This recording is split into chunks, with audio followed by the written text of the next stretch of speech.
Olá, meus amigos, olá, minhas amigas, eu sou o professor Rafael De Lázari e vamos dar continuidade aqui aos nossos estudos a respeito do direito constitucional. Estamos deliberando sobre o poder legislativo, o primeiro dos poderes da República, e na nossa aula de hoje eu gostaria de trabalhar aqui com vocês um pouquinho a respeito de processo legislativo. Você pode ouvir, inclusive, a expressão devido processo legislativo. Para que você entenda o que seria o processo legislativo ou o devido processo legislativo, eu vou pegar emprestado aqui a ideia do devido processo legal. Você estuda lá na Constituição, o que é o devido processo legal? Olha, quando você vai responder a um procedimento, quando você vai participar, seja como autor, seja como réu, há um conjunto de atos que ocorrem nesse devido processo legal. Olha, vai ter uma petição inicial, vai ter uma resposta, vai ter uma decisão, vai ter que assegurar contraditório e ampla defesa, vai ter que assegurar o direito à prova, a decisão vai ter que ser justa, é possível recurso, é possível um meio de impugnação autônoma. Quando nós fazemos a transposição dessa lógica de raciocínio para o processo legislativo, se trata exatamente da mesma coisa, ou seja, nós estamos falando em um conjunto de atos, um conjunto de etapas, mas não é que vai levar, como no processo legal, à decisão judicial. Não, vai levar no processo legislativo, no devido processo legislativo, à elaboração de um comando normativo. Portanto, a gente poderia conceituar o processo legislativo como o conjunto de diretrizes que disciplinam a criação de normas. O processo legislativo nada mais é do que o conjunto de diretrizes que disciplinam a criação de normas, ok? Essa é a primeira informação que eu trago a vocês. Uma segunda informação, a título de introdução, consiste no fato de que existe uma lei que disciplina a criação de outras leis. Como assim, Rafael? Você está dizendo que existe uma lei que traz os balizamentos para a criação de outras leis? Sim. Vocês já pararam para pensar a confusão que seria se cada lei fosse elaborada de uma maneira? Você não sabe, ora se usa artigo, ora se você usa uma letra, ora se você usa um parágrafo. Isso acaba criando uma confusão na cabeça daquela pessoa que está lendo o diploma. Inclusive, na Lei de Introdução às Normas do Direito Brasileiro, não se fala que a pessoa não pode se excusar de cumprir a lei alegando que não a conhece. É um instrumento de ficção jurídica que nós temos para que a pessoa não se excuse de cumprir a lei. Bom, já que ela não pode se excusar de cumprir a lei, ela deve ao menos compreender a lei. E para que ela possa compreender a lei deve adotar uma redação clara, deve adotar uma sistematização clara. Portanto, nós temos uma lei que disciplina a criação de outras leis. E essa lei é a Lei Complementar número 95/98.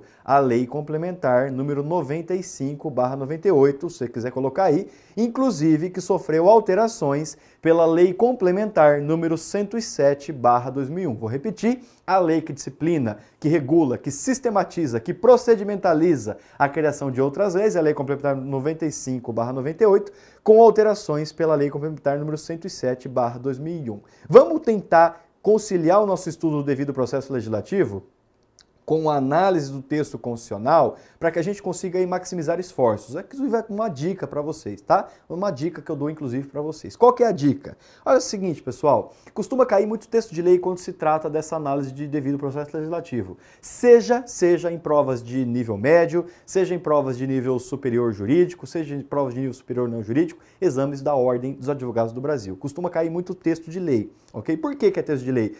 Porque geralmente em prova discursiva o examinador não vai querer saber essa questão de procedimentos. Vai querer saber, sim, a capacidade de argumentação do candidato.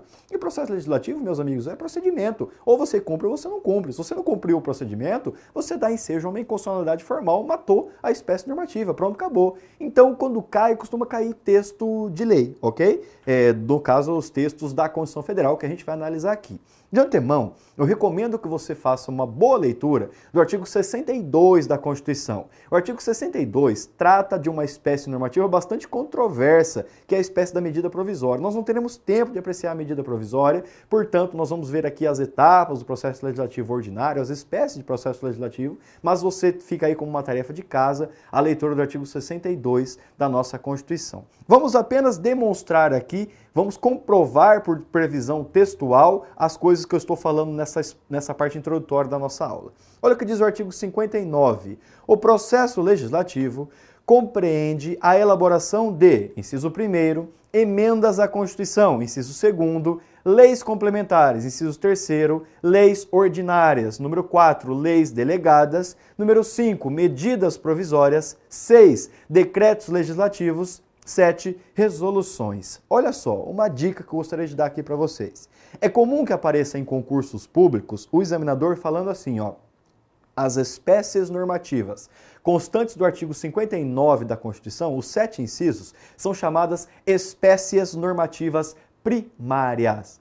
É comum que apareça assim em concurso público. O artigo 59 contemplaria aquilo que nós podemos chamar de espécies normativas primárias. Pois bem, se as espécies normativas primárias são essas, por que elas são primárias e quais são as secundárias? A doutrina fala o seguinte, as espécies normativas primárias são primárias porque elas estão previstas e retiram o seu fundamento de validade diretamente da Constituição Federal, diferentemente das espécies normativas secundárias que derivam, digamos assim, das espécies normativas primárias. Por exemplo, questões regimentais internas, um documento, uma normativa interna expedido por um tribunal, por um órgão do Poder Judiciário, isso seria uma espécie normativa secundária. No artigo 59, nós consagramos as espécies normativas primárias, ok? Aí o parágrafo único vai falar, comprovando, inclusive, essa necessidade de lei complementar, sistematizando a elaboração de outras leis. Olha o que diz, lei complementar disporá sobre a elaboração, redação, alteração e consolidação das leis, nada mais é do que a lei complementar número 95/98, que eu acabei de discorrer aqui com vocês, pessoal. Feito isso, vamos aqui passar para as espécies de processo legislativo. As espécies de processo legislativo. Vamos na lousa junto, pessoal. Espécies de processo legislativo. As espécies do processo legislativo são essencialmente 3. Nós temos o processo legislativo ordinário, nós temos o processo legislativo sumário, nós temos o processo legislativo especial. Opa, vamos aqui comigo, vem aqui que eu vou explicar para vocês. Conforme a doutrina amplamente majoritária, o processo legislativo ordinário é aquele utilizado para a elaboração de leis ordinárias. As leis ordinárias são uma espécie normativa constante lá do artigo 59, mais especificamente o inciso 3º da nossa Constituição Federal. Ou seja, procedimento legislativo ordinário nada mais é que o procedimento para a elaboração de leis ordinárias. Eu falo a doutrina majoritária. Minoritariamente, há quem defenda que esse procedimento legislativo ordinário também sirva para a elaboração de leis complementares. Por quê? Parte-se de uma equiparação que o Supremo Tribunal Federal tem feito, e o STJ tem seguido, de uma equiparação entre as leis ordinárias e leis complementares. Isto é, não há um grau de importância maior ou desimportância maior entre essas duas espécies normativas. A grande diferença entre a lei complementar e a lei ordinária seria o quórum da sua votação, seria a matéria. E se tratando de matéria reservada, nós vamos regulamentar por lei complementar, ok, pessoal? Eu particularmente me perfilo a esse posicionamento, você pode eventualmente adotar numa prova discursiva se cair. Agora, prova objetiva, marca sem medo de ser feliz. Procedimento legislativo ordinário é o procedimento utilizado para a elaboração de leis ordinárias. Para quem assim entende, o procedimento para a elaboração de leis complementares entraria aqui, ó, como uma espécie de procedimento legislativo especial, ok? Mais uma questão que eu falo a respeito do procedimento legislativo ordinário. Ele é mais amplo, ele é mais longo, ele tem, para ser mais exato, 5 ou 6 fases, dependendo do posicionamento que você adotar. Exatamente por ser mais amplo, mais longo, mais duradouro e mais complexo, ele fornece regras subsidiárias para as outras espécies de procedimento legislativo, para a espécie de procedimento legislativo sumário e para o procedimento legislativo especial. Vamos colocar isso na lousa? O procedimento legislativo ordinário, portanto, por ser mais complexo, ele fornece regras subsidiárias para o procedimento legislativo sumário, para o procedimento legislativo especial. Você pode marcar isso como correto na hora da sua prova. Portanto, vimos o procedimento legislativo ordinário. Nós vamos desenvolver um pouquinho essas etapas daqui a pouco. Eu só quero falar algumas coisas antes. A segunda espécie é o procedimento legislativo sumário. Por sua vez, pessoal, o procedimento legislativo sumário é o procedimento nos casos de projetos de iniciativa do presidente da República em que ele solicita urgência na sua apreciação. Vamos ver a fundamentação do processo legislativo sumário. Sugiro que vocês abram a sua Constituição lá no artigo 64, parágrafo 1º da Constituição. Olha o que diz. O presidente da República poderá solicitar urgência para apreciação de projetos de sua iniciativa. Isso é, muito cuidado com isso. Aqui vai uma primeira dica. Não é todo projeto de iniciativa do presidente da República que vai correr pelo procedimento sumário. A iniciativa do presidente da República também pode acontecer no processo legislativo ordinário. Tudo bem, a gente vai ver que são iniciativas privativas, ora concorrentes. Agora, no procedimento legislativo sumário, pressupõe-se que seja necessariamente um projeto de iniciativa do presidente, ou privativo ou concorrente, mas não basta que seja essa iniciativa. Ele solicita urgência na apreciação desse projeto. Esse é o procedimento legislativo sumário. E, por fim, nós temos o processo legislativo especial, que são as demais espécies normativas. Olha, um processo de elaboração de uma norma constitucional é um processo legislativo especial? Sim. Um processo de elaboração de uma medida provisória, ou no caso a sua conversão em lei, é um procedimento legislativo especial? Sim. Para quem assim entende, o processo de elaboração de uma lei complementar seria um procedimento legislativo especial? Sim. Lei delegada? A mesma coisa. São as demais espécies aí constantes do nosso texto constitucional, ok? Com isso, vamos recapitular aqui. Vimos as espécies de processo legislativo, vimos que pode ser ordinária, pode ser sumária e pode ser especial. O que eu gostaria de trabalhar aqui com vocês na nossa aula? As etapas do processo legislativo ordinário. Vamos comigo na lousa? As etapas do processo legislativo ordinário. Vamos lá, pessoal. São as fases, ok? A primeira fase, vamos comigo. A primeira fase é a fase de iniciativa. Valendo lembrar que nós vamos ver o processo legislativo ordinário. Por que nós vamos ver o processo ordinário? Porque ele é mais amplo, ele é mais complexo, porque ele fornece regras subsidiárias para o processo sumário, para o procedimento legislativo especial. Tudo bem? A primeira fase é a fase de iniciativa. Fase de iniciativa. Vamos colocar fase a fase na lousa, ok? Fase de iniciativa. A segunda fase, pessoal, é a fase de deliberação, ou ainda fase deliberativa. Fase de iniciativa, fase deliberativa, ok? Temos a próxima fase, que é a fase de votação. Fase de votação. Temos a quarta fase, que é a fase de sanção ou veto.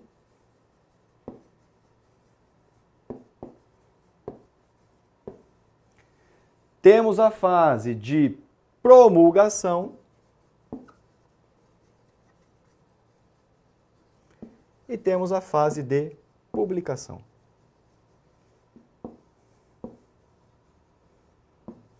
Vamos recapitular? Temos a fase de iniciativa, temos a fase deliberativa, temos a fase de votação, temos a fase de sanção ou veto, temos a fase de promulgação e, por fim, temos a fase de publicação. Pessoal, vamos trabalhar cada uma dessas fases. Vem aqui comigo.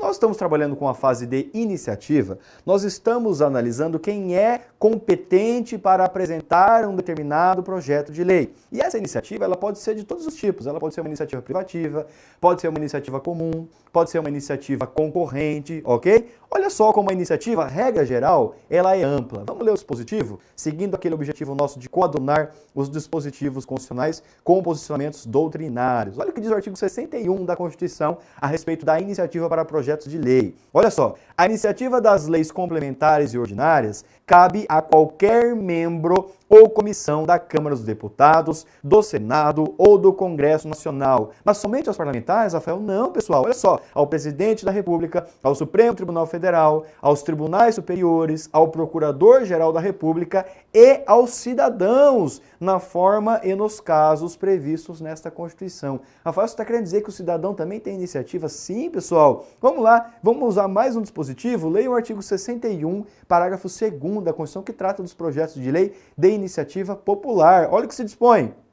A iniciativa popular pode ser exercida pela apresentação à Câmara dos Deputados de projeto de lei subscrito por, no mínimo, 1% do eleitorado nacional, distribuído pelo menos por 5 estados, com não menos de 0,3% dos eleitores de cada um deles. Rafael, tem mais iniciativa? É lógico que tem mais iniciativa. Vou dar um exemplo agora para vocês, dentre tantas possíveis, tá bom? Não dá para a gente trabalhar cada uma dessas iniciativas. Olha só um caso de iniciativa privativa. O artigo 61, parágrafo 1º, que traz iniciativa privativa do Presidente da República. São de iniciativa privativa do Presidente da República as leis que fixem ou modifiquem os efetivos das Forças Armadas, as leis que disponham sobre criação de cargos, funções ou empregos públicos na administração direta e autárquica ou aumento de sua remuneração, organização administrativa e judiciária, matéria tributária e orçamentária e por aí vai. Ok, pessoal? Essa é a fase de iniciativa.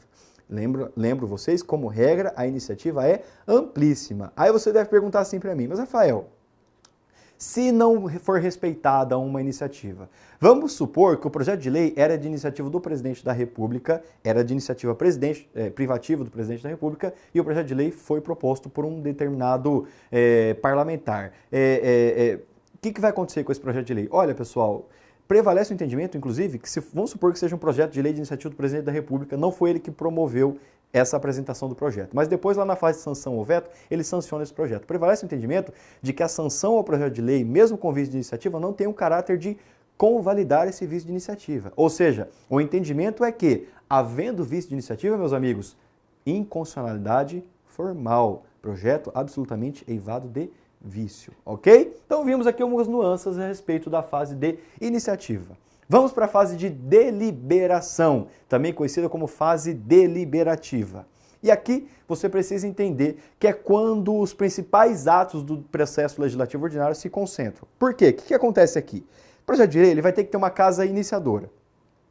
Como majoritária regra, os projetos de lei são apreciados primeiro, eles entram, digamos assim, no Congresso pela Câmara dos Deputados. A regra, portanto, é que o projeto de lei seja apreciado, em primeiro lugar, pela Câmara dos Deputados. Depois, você tem que ter uma casa revisora. E o papel, como regra de casa revisora, é feito pelo Senado. Pode ser que o Senado ele simplesmente concorde com tudo que a Câmara constou lá no projeto de lei. Se o Senado concorda, ele já manda para a fase de sanção ou veto.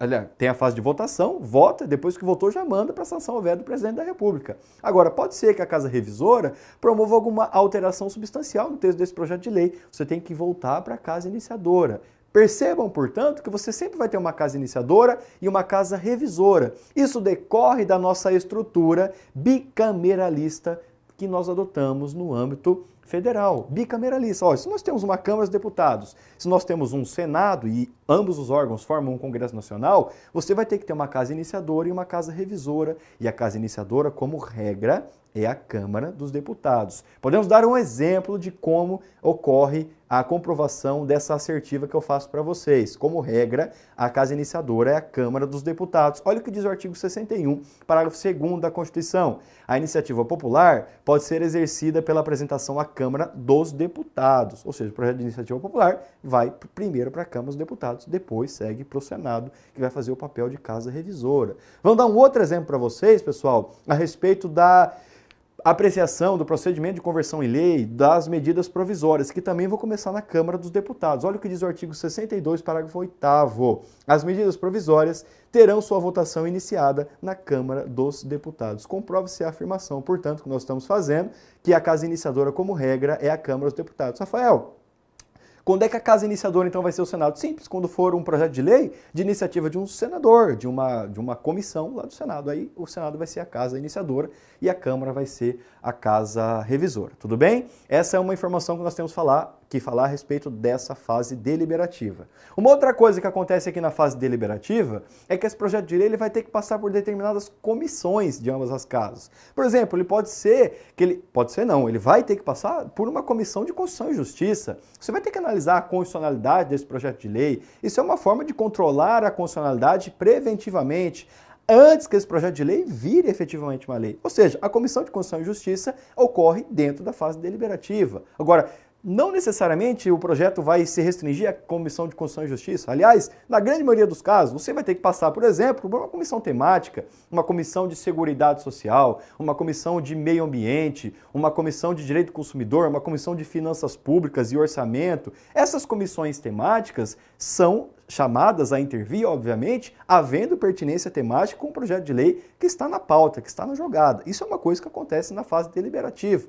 Uma outra coisa que acontece na fase deliberativa é a possibilidade de negociação referente a esse projeto de lei. Pessoal, um projeto de lei, ele nada mais é do que uma solução negociada. É muito difícil, é muito raro que um projeto de lei ele passe integralmente sem qualquer modificação. É comum que ocorram emendas, é comum que ocorram supressões, alterações de redação, supressões de parágrafo, acréscimos de parágrafo. Existe toda uma negociação, a base aliada, a base da a oposição, o chamado centrão. Quais são os interesses? Quais são os interesses que ficarão de dentro, né? Quais são os interesses que ficarão de fora? Tudo isso ocorre na fase deliberativa. Então vamos lá. Passou a fase de deliberação. Respeita a casa iniciadora, respeita a casa revisora, voltou ou não para a casa iniciadora, ocorreram as emendas que tinham que ocorrer, passou pela Comissão de Constituição e Justiça, passou pelas comissões temáticas, o que a gente vai fazer? Bom, agora a gente tem que votar, né? Você precisa votar esse projeto de lei. A votação nada mais é do que uma confirmação das deliberações que estão feitas. A votação fala o seguinte, ó, nós estamos chancelando as deliberações que foram feitas. A votação é o aspecto intermediário que separa a deliberação para o envio do projeto, a sanção ou veto do presidente da República, ok? Portanto, vimos a fase de iniciativa, vimos a fase de deliberação, estamos agora na fase de votação. O que é a votação? Portanto, votar é confirmar aquilo que foi devidamente deliberado. Quando nós falamos em projeto, em devido processo legislativo ordinário, eu gostaria de apenas de distinguir com vocês aqui os quórums de aprovação e de instalação e aprovação de lei ordinária e lei complementar, porque lei complementar é matéria reservada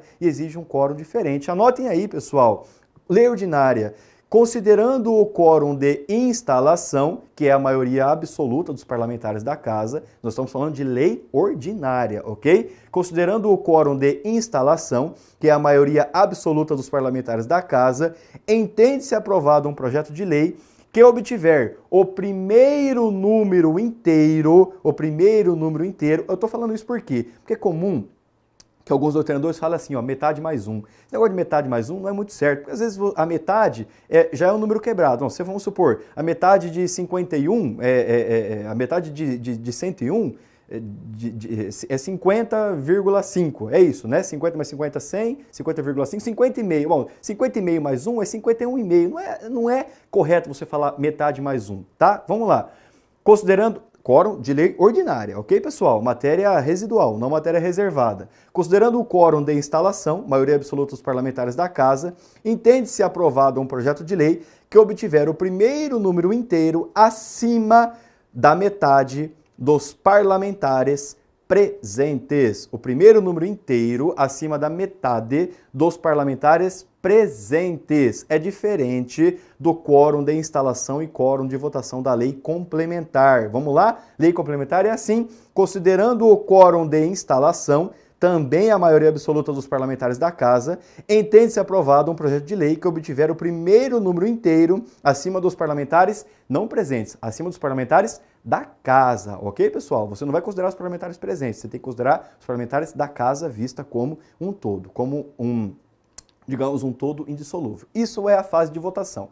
Pois bem, pessoal, votou em cada casa, está aprovado. Aonde o projeto está, vamos supor que ele está na casa revisora, a casa revisora não fez modificação. A casa revisora já manda para a fase de sanção ou veto. Ou então, vamos supor que a casa revisora fez alguma alteração substancial, voltou para a casa iniciadora fez as devidas adaptações, fez, acabou, votou, manda para a fase de sanção ou veto. E aí, pessoal, vai para a fase presidencial. Lembrando que nós estamos trabalhando aqui do processo legislativo ordinário, claro, no âmbito federal, ok, pessoal? Vamos colocar aqui o dispositivo para a gente já ir lendo e já ir fazendo as devidas considerações. Deixa eu só colocar aqui na minha Constituição para vocês. Fiquem do lado da sua Constituição também. A gente tem sempre que acompanhar junto os devidos estudos do direito constitucional com a Constituição. Deixa eu colocar aqui. Olha o artigo 66. o artigo 66 da Constituição Caput, que vai começar a tratar essa fase de sanção ou veto. Olha o que diz o dispositivo, artigo 66. A casa na qual tenha sido concluída a votação enviará o projeto de lei ao presidente da República. Estamos trabalhando no âmbito federal, ok? Que, aquiescendo, sancionará. Pois bem, pessoal, o que é sanção? Sanção é concordância. Por sua vez, o que é veto? O veto é discordância. Se o presidente sanciona, significa o seguinte: eu estou concordando com esse projeto de lei que chegou nas minhas mãos, portanto, para todos os efeitos e conforme a doutrina majoritária, esse projeto de lei é convertido automaticamente numa lei a partir do momento que eu sanciono. Agora, pode ser que o presidente, por motivos de interesse político ou até por motivos de controle de constitucionalidade, opte por vetar. De antemão, eu já falo, portanto, que existem duas espécies de vetos presidenciais. A sanção é concordância, o veto é discordância. O presidente vai vetar, ele vai discordar. Vamos supor que ele fala o seguinte, ó, eu estou vetando esse projeto de lei porque por critério de interesse público ele não é muito interessante. Então isso é o chamado veto político, porque o presidente veta por razão de conveniência, de discricionariedade na sua condição de administrador público. Agora, pode ser que o presidente fale o seguinte, ó, esse projeto de lei é manifesto, esse projeto inteiramente ou apenas parte dele, ele é inconstitucional. O veto jurídico, portanto, se opera. O que é o veto jurídico? O veto jurídico, o presidente barra um projeto de lei no todo ou em parte por entendê-lo inconstitucional, ok? Então o veto pode ser de duas espécies, veto político ou veto jurídico. O veto jurídico nada mais é do que uma hipótese de controle preventivo de constitucionalidade pelo presidente da República. Da mesma maneira que a Câmara dos Deputados, que o Senado, também vai fazer a apreciação desse projeto de lei pelas comissões de Constituição e Justiça, e é uma hipótese de controle preventivo de constitucionalidade no âmbito do Poder Legislativo, quando o presidente faz o veto jurídico, ele está fazendo o controle preventivo de constitucionalidade desse projeto de lei, para que não entre no ordenamento pátrio um projeto de lei manifestamente, uma lei, no caso, a partir daí, a partir da sanção, uma lei manifestamente inconstitucional. Vamos continuar a leitura do dispositivo, só para a gente confirmar o que a gente está vendo. A casa na qual tenha sido concluída a votação, enviará o projeto de lei ao presidente da República, que aquiescendo o sancionará. Bom, tudo bem, já vimos. Parágrafo 1º. Se o presidente da República considerar o projeto, no todo ou em parte, inconstitucional, veto jurídico, portanto, ou contrário ao interesse público, veto político, portanto, vetá-lo-á total ou parcialmente, no prazo de 15 dias úteis. No prazo de 15 dias úteis. Por que eu estou falando isso, pessoal? Examinador de concurso adora colocar apenas no prazo de 15 dias. Não, é no prazo de 15 dias úteis, contados da data do recebimento, e comunicará dentro de 48 horas ao presidente do Senado os motivos do veto. Parágrafo 2º. O veto parcial somente abrangerá texto integral de artigo, de parágrafo, de inciso ou de alínea. Parágrafo 3º. Decorrido o prazo de 15 dias, o silêncio do presidente importará sanção. O que acontece aqui? O presidente ele tem um prazo para vetar ou para sancionar. Vamos supor que o presidente fique quieto. O silêncio do presidente, pessoal, é aquilo que nós chamamos de silêncio eloquente. Se ele se calou, é porque ele aqueceu. E se ele aqueceu, é porque ele sancionou, ok? É o que se extrai da leitura do dispositivo. Decorrido o prazo de 15 dias, o silêncio do presidente importará sanção. Agora, vamos supor, pessoal, que o presidente faça o veto. Aí você deve perguntar para mim, mas Rafael, não tem sentido nenhum. Você teve o devido processo legislativo. Você teve que checar a legitimidade de quem propôs o projeto de lei. Você teve que checar as deliberações. Esse projeto teve uma casa iniciadora, teve uma casa revisora, passou por comissão temática, passou pela Comissão de Constituição e Justiça, teve as emendas, teve os acréscimos, as supressões, teve a votação, vai para o presidente sozinho veta e ele mata todo o processo legislativo. É assim que acontece? Pessoal, a regra é essa, tudo bem? Agora, excepcionalmente, tá? Excepcionalmente, é possível que o veto seja derrubado. Olha o que diz o artigo 66, parágrafo 4º da Constituição. O veto será apreciado em sessão conjunta, dentro de 30 dias a contar de seu recebimento. Portanto, se o presidente vetou, você vai apreciar esse veto em sessão conjunta. As duas casas legislativas consideradas conjuntamente, dentro de 30 dias a contar de seu recebimento, só podendo ser rejeitado pelo voto da maioria absoluta dos deputados e senadores. Olha o parágrafo 5º. Se o veto não for mantido, será o projeto enviado para promulgação ao presidente da República. Atente para a expressão que eu uso aqui, promulgação, ok? Vamos supor que chegou na mão do presidente. Bom, se ele sancionou, ele já promulga, manda bala, o projeto de lei vira lei. Agora, vamos supor que o presidente ele não sancionou, ele vetou. Então foi para a fase, foi para a apreciação conjunta das casas legislativas, o veto foi derrubado. Se o veto for derrubado, a pergunta que você pode fazer, bom, derrubou o veto, o presidente pode tornar a vetar?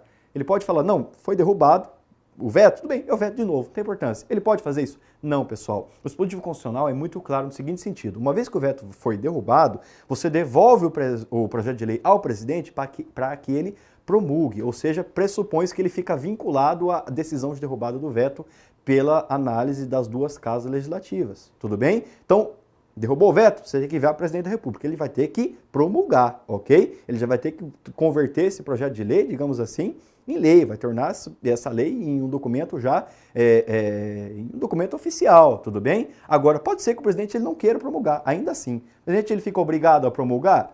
Há alguma divergência doutrinária. O que é fato é o seguinte, vamos supor que ele não promulgue. O presidente vetou, o veto foi derrubado, você enviou o projeto de lei, agora, presidente, agora você promulga isso aqui. Ele ainda assim não promulga. Se ele não promulga, o que vai ficar? Vai ficar numa zona cinzenta? Não, nós temos uma outra decorrência. Olha só, se a lei não for promulgada dentro de 48 horas pelo presidente da República, nos casos dos parágrafos 3º e parágrafo 5º, o presidente do Senado a promulgará. E, se este não fizer em igual prazo, caberá ao vice-presidente do Senado fazê-lo. Portanto, vamos lá, vamos recapitular. O presidente vetou, o veto foi derrubado. Envia para o presidente promulgar. O presidente ainda assim não promulga. Quem que vai promulgar no lugar do presidente? O presidente do Senado. E se o presidente do Senado também não fizer, aí é o vice-presidente do Senado que vai ter a obrigação de promulgar. Tudo bem, pessoal? Então vimos a fase de iniciativa, vimos a fase deliberativa, vimos a fase de votação, vimos a fase de sanção ou veto. Dica aqui comigo. Você deve perguntar, Rafael, a partir de que momento o projeto de lei vira lei? Olha, é um projeto de lei, há uma mera expectativa normativa. A partir de que momento ele vira lei? Bom, conforme o meu posicionamento particular, posicionamento que eu adoto no meu manual de constitucional, um projeto de lei para virar lei deve respeitar todas essas fases. Deve respeitar a iniciativa, deve respeitar a deliberação, deve respeitar a votação, deve respeitar a sanção, veto ou, sanção ou veto, promulgação, publicação. Meu posicionamento prevalece, e é o posicionamento que você vai adotar em um concurso público em prova objetiva, ok? Prevalece que a partir do momento que o presidente sanciona, se ele veta, obviamente, não tem, né? O projeto de lei não virou lei. Se ele sanciona, esse projeto de lei é apenas convertido em lei. Ele já tem a roupagem formal de uma lei. Ah, Rafael, bom, se o projeto de lei vira lei a partir da sanção do presidente da República, para que vai servir a promulgação? Para que vai servir a publicação? Bom, a promulgação seria um ato formal de confirmação de todo o processo legislativo, ok? A promulgação seria um ato formal de confirmação de todo o processo legislativo. E a publicação, por sua vez, seria a roupagem de publicidade. Bom, eu estou publicando essa lei porque tudo isso que eu fiz precisa ser de conhecimento da população. Afinal, a população não pode deixar de cumprir a lei alegando que não a conheça. Então, como é que eu faço isso? Eu publico essa lei. A promulgação eu dou a roupagem para ela, formal. Ó, estou atestando que teve um devido processo legislativo. Agora, a partir do momento que eu publico, o caráter é publicístico, dá conhecimento desse novo diploma à população. Na minha modesta concepção, somente vira lei, um projeto de lei somente vira lei após esgotadas todas essas fases que nós trabalhamos aqui. Agora, em prova objetiva, você pode falar tranquilamente, ó, o presidente sancionou, o projeto de lei vira lei. Ok, pessoal? Com isso, nós encerramos aqui a nossa análise do devido processo legislativo ordinário, tudo bem? Chama a sua atenção mais uma vez, leia o artigo 62 da Constituição, não deu tempo da gente trabalhar com medida provisória, o examinador costuma perguntar texto de lei, leia o artigo 62, que ele costuma cair bastante também. Ok, pessoal? Muito obrigado por sua gentileza, um grande abraço, obrigado por permitir que eu entrasse na sua casa, até a próxima.